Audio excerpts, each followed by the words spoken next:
Si alguien me preguntara cuál ha sido el momento más feliz de mi vida, yo le diría, son algunos, son muchísimos. Pero uno de los primeros que recuerdo fue cuando tenía 5 años, o tal vez tenía 3 o 4 años, cuando mi mami me llevó al estadio, porque mi papi, a verle jugar a mi papi, porque mi papi jugaba. Y a los que no saben, mi papi jugaba fútbol profesional. Estábamos en el estadio, en la tribuna del estadio. Mi mami me señalaba a la cancha diciendo, mira, ahí están jugando, ellos están, y ahí está tu papá, ahorita tiene la bola tu papá. Yo no le identificaba cuál era mi papá. Venía muchas personas ahí abajo, pero no sabía cuál era mi papá. El que tenía la bola ni siquiera veía la bola, no entendía bien lo que pasaba. Pero hasta que se terminó el partido, no sé si el equipo de mi papá perdió o ganó. Ya estaban jugando otras personas, ya estaba aburrido. Hasta cuando en la tribuna, a lo lejos, vi a un señor que parecía mi papá, con su cuerpo esbelto de deportista de élite. Y sí, cuando se acercó, era mi papá. Y yo fui corriendo, papi. Y le abracé. Mi papi usaba un bigote frondoso. Era mi papá. Sí, estuve muy feliz esa vez. Y yo pienso que así puede ser cuando venga Jesucristo en la segunda venida. Hablamos de Jesucristo, sabemos que va a venir. La escritura dice, viene en su segunda venida, ya viene, ya viene. Es como la escritura que dice, ahora le vemos por medio de un espejo, pero después le veremos personalmente. Y cuando le veamos personalmente a Jesucristo, sabremos que es Él.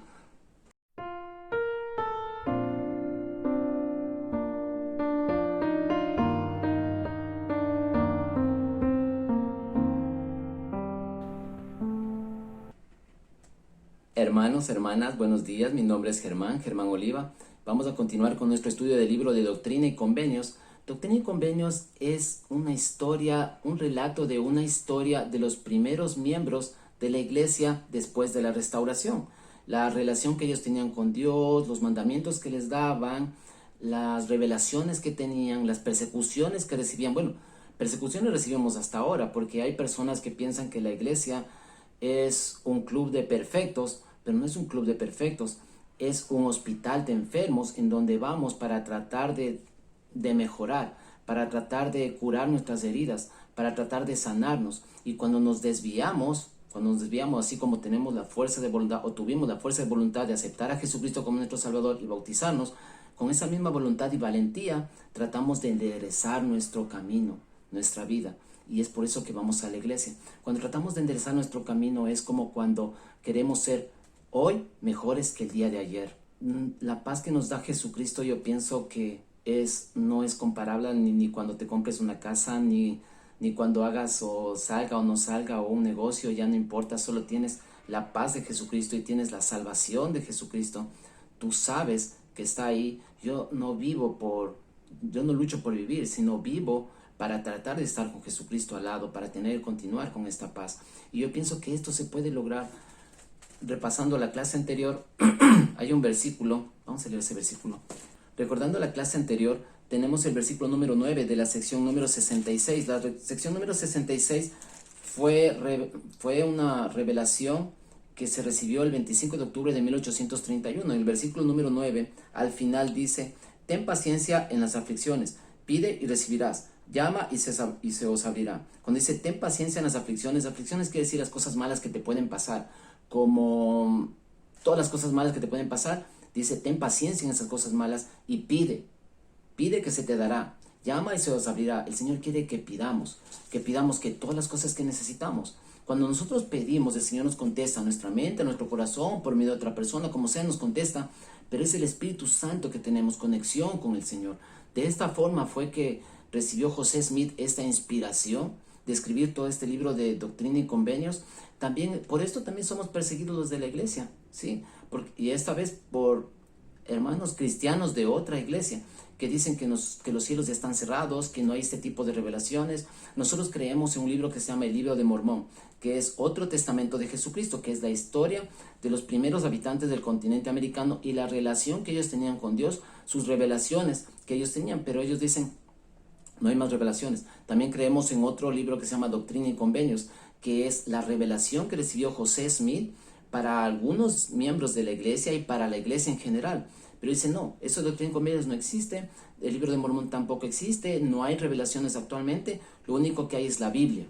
Yo a esas personas quiero recordarles que la Biblia se divide en dos, en el Antiguo y en el Nuevo Testamento. Cuando ya te estaba escrito el Antiguo Testamento, después de muchos años, los apóstoles de Jesucristo, por medio de revelación, escribieron el Nuevo Testamento. De hecho, el último libro de la Biblia, del Nuevo Testamento, es Apocalipsis, que significa revelaciones continuas. Y el Señor nunca va a cambiar. Va a ser el mismo hoy y para siempre. Siempre vamos a tener estas revelaciones. Es por eso, con estas revelaciones, vamos a leer un versículo que es muy interesante. Ya estamos entrando a la clase de hoy. Vamos a la sección número, trataremos de ver la clase de hoy, la sección número 67, 68, 69, hasta la 70. Trataremos de ver todas estas lecciones hoy día. En la sección número 68, versículo número 3, dice: y esta es la norma para ellos. Hablarán conforme a la inspiración del Espíritu. O sea, siempre tenemos que hablar por medio del Espíritu. Siempre tenemos que pensar en el Señor y decir conforme de la inspiración que nos diga el Espíritu. En el versículo número 4 dice: y lo que hablen cuanto sea inspirado por el Espíritu será escritura, será la voluntad del Señor, será la intención del Señor, será la palabra del Señor, será la voz del Señor y el poder de Dios para salvación. Entonces, si es que nosotros hablamos por medio del Espíritu, sentimos la inspiración del Espíritu, eso sería bueno que lo escribamos en nuestro libro. Eso será escritura, será la voluntad del Señor, será la intención del Señor, será todo lo que el Señor quiere para ti. Puedes recibir revelaciones para tu vida o para otras personas. De esta forma fue la que José Smith recibió revelaciones para toda la iglesia, porque era el presidente de la iglesia. El presidente de la iglesia recibe revelaciones para toda la iglesia. Se me ocurre pensar en una escritura, en la Biblia, en el Nuevo Testamento. Vamos a buscarla. Es en Juan, el último capítulo, el último versículo del último capítulo del libro de Juan en el Nuevo Testamento. Vamos a leerlo. Y hay también otras muchas cosas que hizo Jesús, las cuales, si se escribiesen cada una de ellas, pienso que ni aún en el mundo cabrían los libros que se habrían de escribir. O sea, ¿qué quiere decir esto? Que si se escribiera todo lo que hizo Jesucristo, pues no habría ni libros, no habría ni cantidad de libros en toda la tierra para escribir todo lo que hizo. Asimismo es el Espíritu Santo. El Espíritu Santo recibimos revelaciones continuas, completamente. Eso será escritura, será la voluntad del Señor. Y de esa forma José Smith escribe. Pero tenía mucha oposición José Smith. Una de esas oposición dentro de la iglesia, porque la persecución también era fuera de la iglesia, pero dentro de la iglesia tenía oposición también. Porque, bueno, José Smith era muy joven y tenía cerca de unos 22 años, y la gente decía, pero está muy joven para ser profeta. O también le decía, y otra cosa que también pasaba es que José Smith, cuando recibía las revelaciones, él escribía, y cuando escribía con faltas ortográficas. Entonces José Smith les dijo: a ver, ¿cuál es el más sabio de entre ustedes? El más sabio de entre ustedes, a ver, hagan lo que yo hice, escriban lo que yo escribí. Y nadie pudo. Mira, vamos a leer esa parte. Eso está en la sección número 67. Versículos 6 y 7 dice: ahora escoged el libro de mandamientos. Cuando dice libro de mandamientos, era todas las revelaciones que habían recibido hasta ese momento. Eran como 65 revelaciones que le habían puesto. Antes no se llamaba Doctrina y Convenios, se llamaba el libro de mandamientos. Entonces, ahora escoged el libro de mandamientos, a el menor de entre ellos, y nombrad al que de vosotros sea el más sabio. El 7. Y si hay entre vosotros alguien que pueda hacer uno semejante, entonces sois justificados al decir que no sabéis que son verdaderos. Entonces, a ver, si hay alguno de ustedes que puede escribir, que lo haga. Había mucha oposición para José Smith, pero asimismo había muchas personas que creían en José Smith. De hecho, en ese tiempo los élderes, se reunieron algunos élderes y algunos misioneros, bueno, de hecho eran los misioneros, que le pedían a José Smith que todas estas revelaciones que había recibido para cada uno, específicamente para cada uno de un hermano o para la iglesia, que sean impresas, para que ellos puedan tener material para enseñar a los miembros nuevos. Recordemos que, por ejemplo, la sección número 30, 31, que fue dado para cierta persona, bien sirve para algún hermano que va a salir a la misión. Entonces, hasta ahora nosotros usamos esas escrituras y aplicamos a nuestras vidas. Estas escrituras querían que sean impresas. Le solicitaban a José Smith que las imprima para que se pueda publicar y usar ellos para predicar el evangelio y para uso de todos los miembros, no solo exclusivamente para la persona que recibía la revelación. En este tiempo sucedió una conferencia. El 1 de noviembre hasta el 12 de noviembre de 1831. En esta mega conferencia, porque fueron bastantes días y había 4 grandes conferencias, se presentó este libro de mandamientos, que hasta ese tiempo habían como 65 revelaciones, tal vez 66, bueno, 65 revelaciones, en el cual se dice que se va a publicar este libro, se presenta la opción y también se recibe en esta mega conferencia, se recibe estas secciones que estamos estudiando ahora, 67, 68, 69, 70, todas estas revelaciones, estas secciones se recibe como revelaciones en ese momento, en esa conferencia, y se presenta todas estas conferencias en esta conferencia. Y también, aquí está lo especial, tal vez no sabían esto, que también en este tiempo, en noviembre, entre el 1 y 12 de noviembre, se recibe también la sección número 133. O sea, la sección número 133 debería ser la sección número 71, pero se quedó como apéndice. Le dijeron, es la apéndice, le pusieron al final. Pero después de mucho tiempo, al final, no quedó al final, sino le pusieron un número. Se quedó como la 133, la sección número 133. Y también en este tiempo, entre el 1 de noviembre y 12 de noviembre, en esta mega conferencia que tuvieron, también recibieron la revelación de la sección número 1. ¿Sabían esto? Claro, la sección número 1. La sección número 2 es la más antigua de todas. O sea, la sección número 1 fue recibida después de las secciones, hasta debería ser la sección número 1, tal vez la sección número 68 o 69, o pudiera ser la 71, pero se le puso como primera, como la sección número 1. Esa fue recibida en el año 1831, mientras la sección número 2 fue como 8 años antes, como cerca de 1823. Bueno, en 1823 se recibió la sección número 2. Entonces, en esta mega conferencia se recibe todas estas secciones de la 67 hasta la 70, también la 133, la número 1, y todas estas escrituras que le llamaron el libro de mandamientos, se le solicita a Oliverio Cowdery y a John Wilmer que reúnan y las cuiden, que las mantengan todas estas revelaciones, llamado el libro de mandamientos, y que después de un tiempo se le encarga a William W. Phelps que las imprima. ¿Sí recuerdan quién era William W. Phelps? Era el hermano que escribió el himno El Espíritu de Dios, que ahora le tenemos como el himno número 2 en nuestro himnario actual. También fue la persona que escribió y recopiló libros para la escuela de los niños de la iglesia. Entonces, junto con Oliverio Cowdery. Entonces, a él se le encarga que imprima todos estos libros. Al principio se planeó imprimir 10,000 copias o 10,000 ejemplares del libro de mandamientos, pero no se logró eso, porque en 1833 hubo un populacho que destruyó varios ejemplares del libro de mandamientos, y bueno, siempre eran perseguidos los mormones, y finalmente los atacaban, entonces destruyeron muchos de los ejemplares, y solo al final, en 1835, se pudo imprimir o publicar 3,000 ejemplares del libro de mandamientos.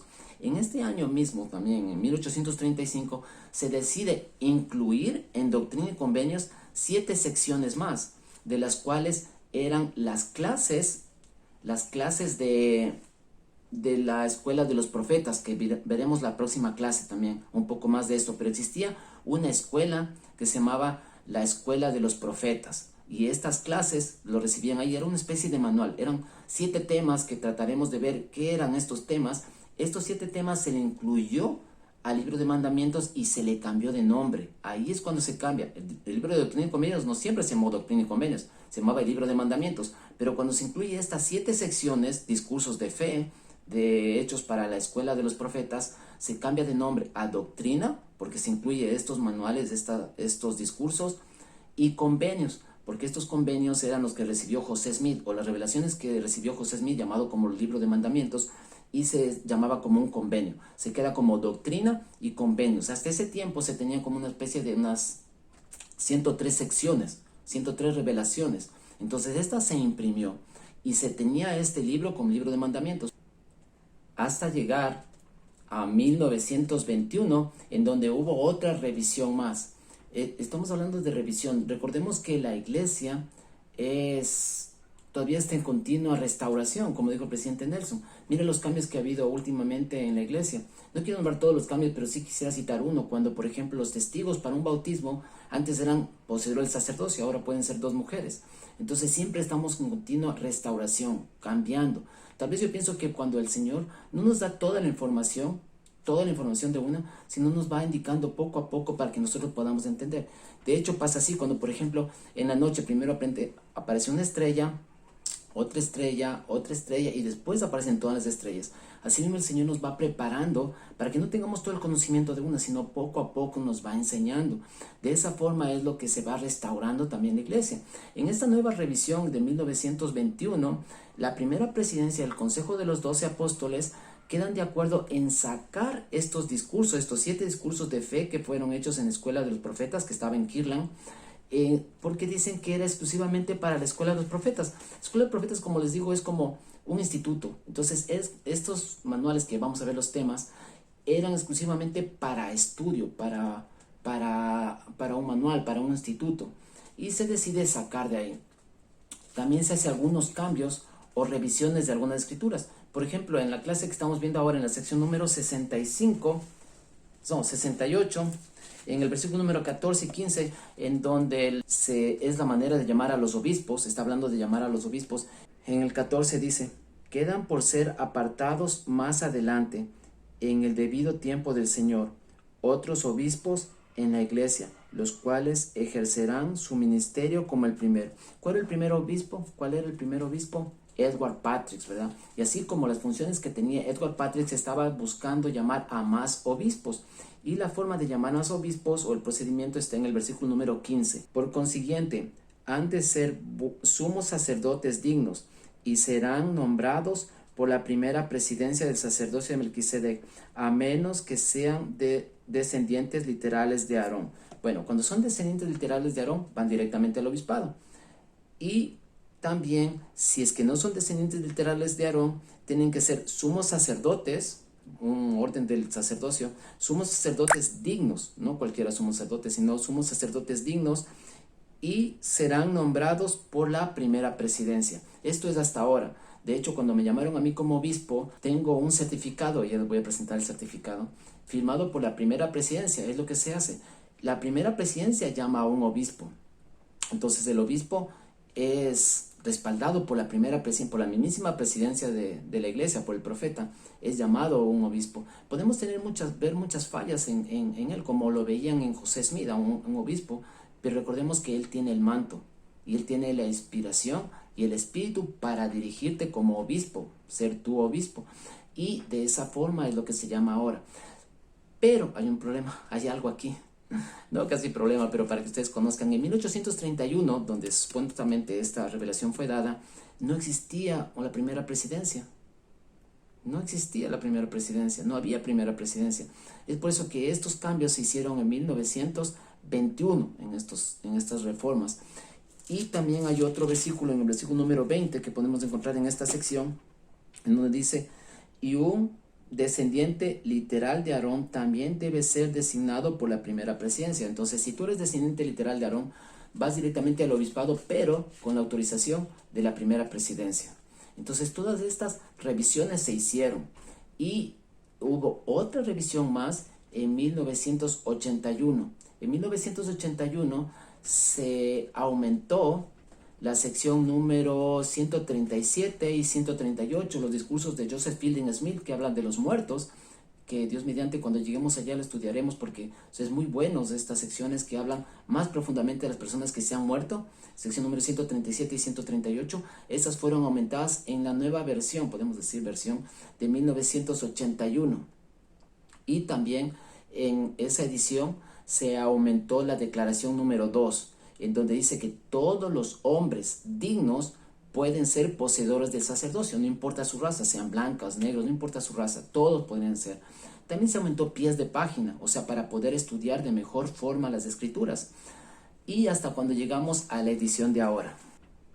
Sí que he tenido ediciones, pero no es que se ha cambiado la estructura del evangelio, solo ha habido revisiones. Por ejemplo, en esta última que la tenemos ahora, del 1 de marzo del 2013, esta fue revisada algunas faltas ortográficas, es la actual que tenemos ahora, ¿no? La que tenemos ahora.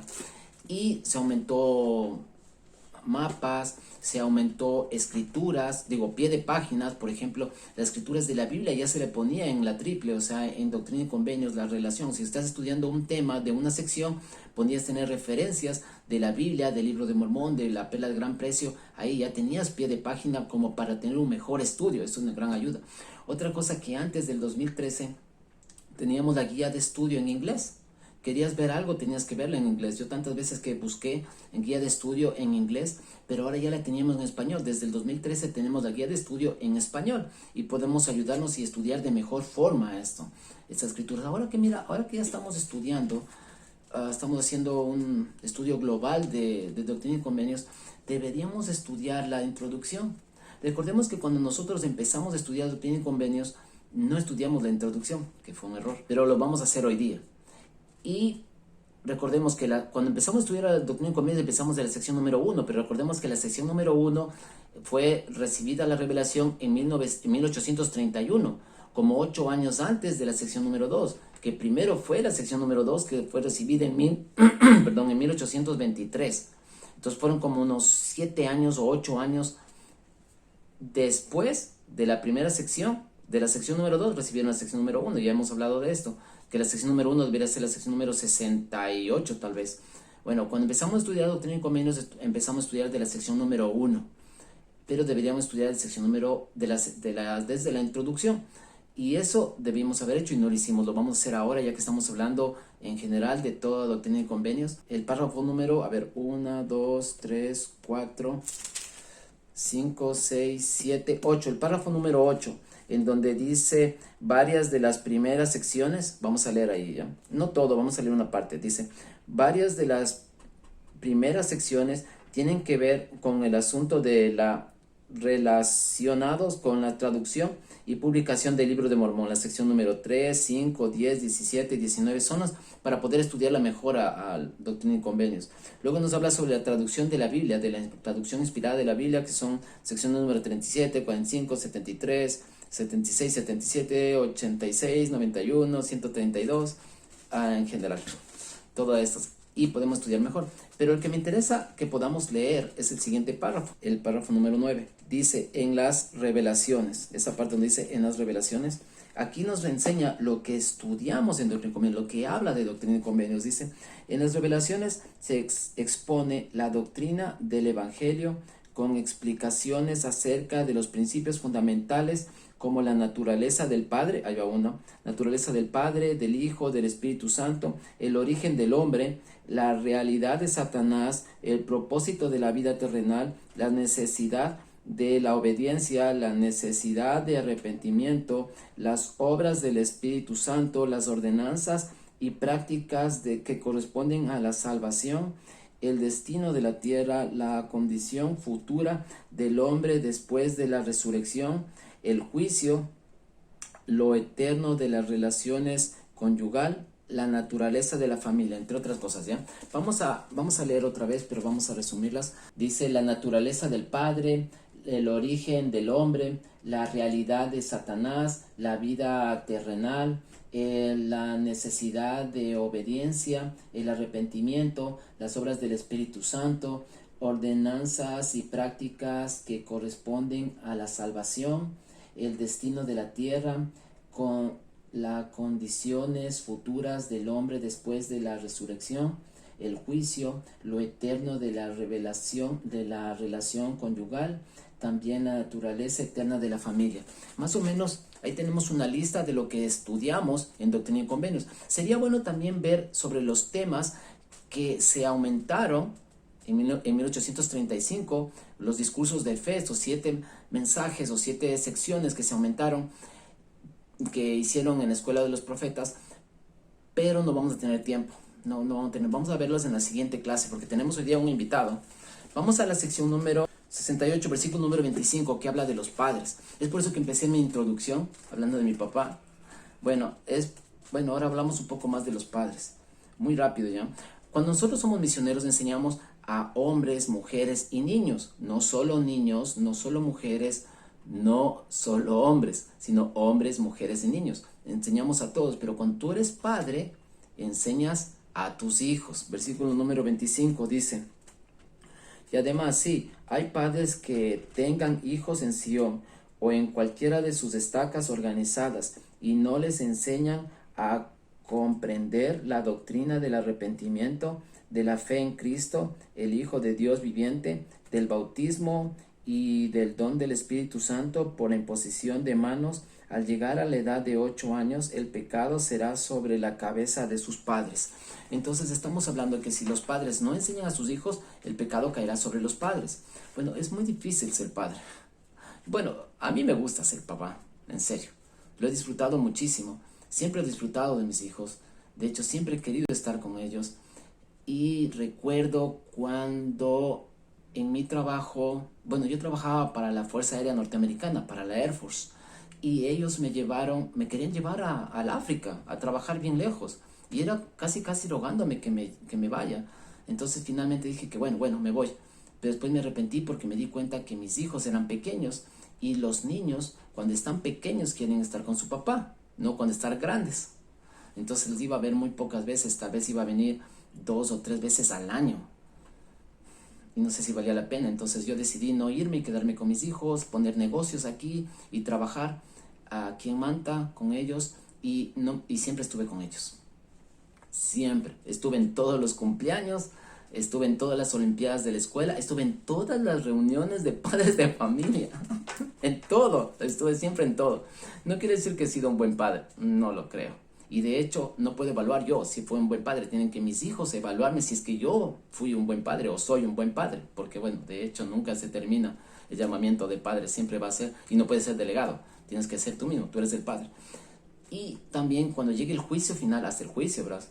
Cuando llegue el juicio final, Jesucristo te va a preguntar por cada uno de tus hijos. Y también con tu esposa. ¿Cómo fuiste con tu esposa? ¿Cómo fuiste con tu hijo Matías? ¿Cómo fuiste con tu hija Doménica? ¿Cómo fue cada uno de ellos? ¿Cómo fue con Esteban? ¿Cómo fue con Javier? ¿Cómo fue con María? ¿Cómo fue con Luisa? ¿Cómo fue con Rocío? ¿Cómo fue con Esperanza?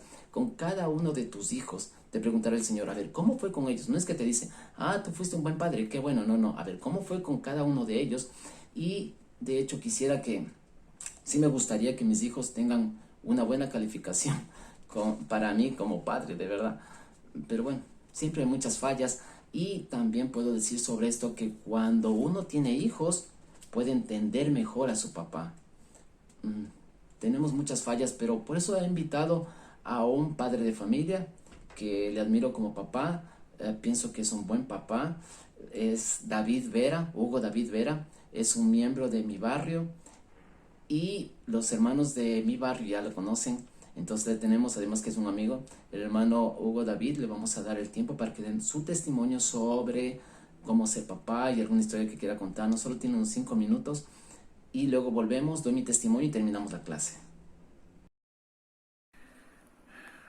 Buenas hermanos y hermanas. El hermano Germán me ha pedido que pueda compartir con ustedes un pequeño testimonio sobre la importancia que tenemos nosotros como padres el poder cuidar y velar de nuestros hijos. Y siempre nosotros como miembros de la iglesia hemos aprendido la importancia de poder